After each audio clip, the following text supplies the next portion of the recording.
Anda mungkin sudah menyimak perdebatan saya dengan Pak Guru Gembul seputar apakah akidah Islam itu bisa dibuktikan secara ilmiah.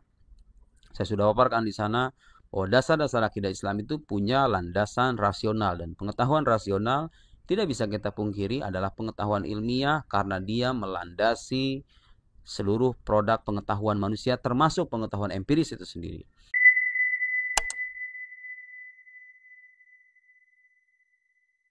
Ya, untuk membenarkan pengetahuan empiris, kita tidak bisa melepaskan diri kita dari pengetahuan rasional yang bersifat aksiomatik.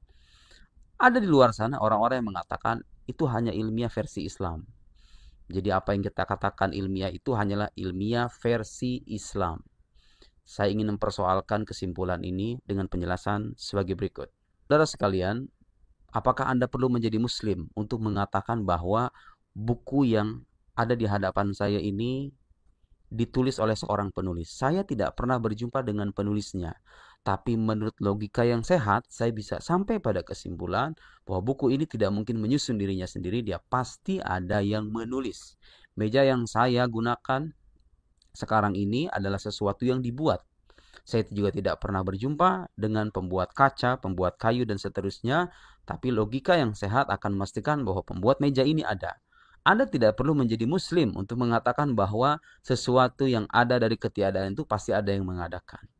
Jadi logika yang mengatakan Tuhan ada dan klaim tersebut bisa dibuktikan keilmiahannya, ilmiah yang kita maksud itu bukan ilmiah versi Islam, tapi itu ilmiah versi akal sehat.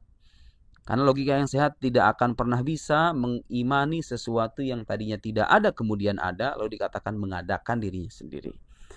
Apakah Anda perlu menjadi Muslim untuk sampai pada kesimpulan bahwa Nabi Muhammad itu adalah seorang nabi? Mengingat bahwa dalam sejarahnya beliau tidak pernah berbohong, tidak pernah berdusta, tidak pernah ada riwayat historis yang mengisahkan bahwa beliau pernah melakukan perbuatan yang keji dan tidak beradab. Kejujurannya, integritasnya tersaksikan dalam data-data historis. Beliau kemudian mengaku sebagai utusan Allah yang tidak pernah berbohong ini. Kemudian beliau juga mendatangkan sebuah bukti yang luar biasa yang tidak tertandingi oleh makhluk sama sekali, berisikan tantangan sejak belasan abad yang lalu dan tidak ada yang bisa mengimani tantangan itu. Kemudian kita juga menerima fakta bahwa beliau adalah seorang yang ummi, tidak membaca dan tidak menulis. Tapi kok bisa mendatangkan sebuah kitab suci yang berisikan kabar orang-orang di masa lampau? Ada Nuh, Idris, Ibrahim, Musa, Isa, Fir'aun, Bani Israel, Ashabul Kahf, keluarga Imran, dan lain-lain. Belum dengan penjelasan tentang Tuhan, konsep keesaan Tuhan, sifat-sifat Tuhan, eskatologi surga neraka dengan segala rinciannya.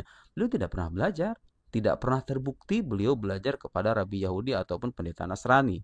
Tidak pernah belajar filsafat ataupun ilmu perbandingan agama, tapi kitab yang beliau sampaikan itu mengkritik keyakinan umat agama lain. Pertanyaannya mungkin tidak pengetahuan ini berasal dari beliau sendiri, sementara beliau tidak pernah belajar. Tidak mungkin.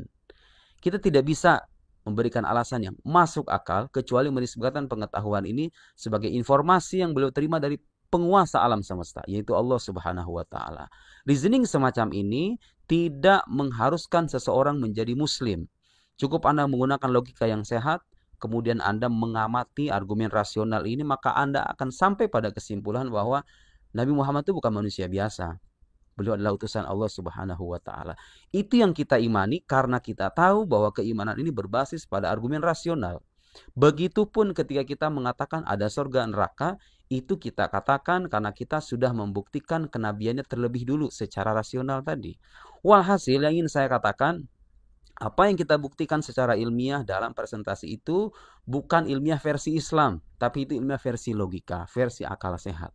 Kecuali kalau Anda ingin mengkhianati akal sehat Anda sendiri. Terima kasih.